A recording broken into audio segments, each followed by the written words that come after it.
मेरे प्यारे बच्चे, अब तुम वो दुष्ट बंधनों में से मुक्त होने जा रहे हो जो अब तक तुम्हारे लिए बहुत ही ऐसा कार्य करते, जिसके कारण तुम कई बार परेशान होते थे। लेकिन अब उन सारे बंधनों से तुम्हें मुक्तता दी जा रही है। ईश्वर का आदेश आ चुका है तुम्हारे लिए कि अब उस दुष्ट बंधनों के कारण तुम्हें जो भी तकलीफ अब तक सहना पड़ी है, उससे तुम्हारे लिए अब सुखों के दिन आने जा रहे हैं। जीवन में इतने सुखों को पाओगे क्योंकि ईश्वर की इच्छा है कि तुम अब वो सब पाओ जिसकी तुम्हें आशाएं हैं। जीवन में बहुत सारी ऐसे कर्म भी होते हैं जो तुम्हें वक्त वक्त पर करना पड़ते हैं।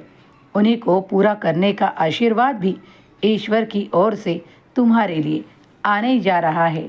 अब इन दिनों में तुम जब भी कुछ ऐसा मांगोगे जो तुम चाहते हो कि तुम्हें प्राप्त हो, तो वो जल्द ही तुम्हें प्राप्त होगा।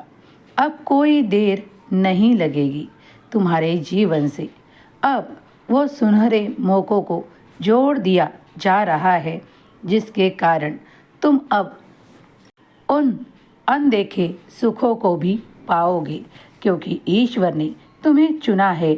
इस ब्रह्मांड ने तुम्हें चुना है कि वो आशीर्वाद तुम तक पहुँचे। कई चमत्कार अब तुम देख पाओगे। इस माध्यम से मैं तुम तक आया हूँ और तुम्हें एक उपहार देना चाहता हूँ जो तुम्हारे लिए बहुत ही लाभप्रद होगा। कोई दरवाज़ा तुम्हारे लिए जो अब तक बंद था, वो खुलने जा रहा है। वह है तुम्हारे भाग्य का द्वार, जिस भाग्य के कारण तुम अब तक बहुत परेशान हुआ करते थे। लेकिन अब ईश्वर तुम्हारे लिए वो भाग्य का द्वार खोलने जा रहे हैं। अब सभी इधर से तुम परिपूर्ण रहोगे। जीवन में धन की चिंता समाप्त होगी। सुख, आनंद सब कुछ प्राप्त करोगे। ईश्वर तुम्हें वहाँ तक ले जाएंगे जहाँ तक तुम्हारी इच्छाएं हैं।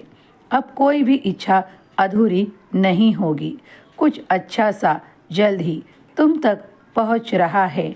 वो ऐसा अचानक से तुम तक पहुँचेगा और तुम आनंदित रहोगे। तुम और तुम्हारा सारा परिवार बाबा की सेवा में हो। सारी सेवाएं स्वीकार की जा रही है। तुम अगर प्रेम पूर्वक मुझे एक पुष्प भी अर्पण करते हो तो मैं दिल से स्वीकार करता हूँ। साई साई जपने मात्र से भी मैं संतुष्ट होता हूँ। तुम्हारा हर एक किया गया कार्य मैं देखता हूँ। सदा खुश रहो, आनंदित रहो। तुम्हारे मुख पर मैं आनंद देखना चाहता हूँ। इस दिवाली तुम्हारी बहुत खुशियों के साथ बीतेगी। खुश रहो, तुम्हारा कल्याण होगा।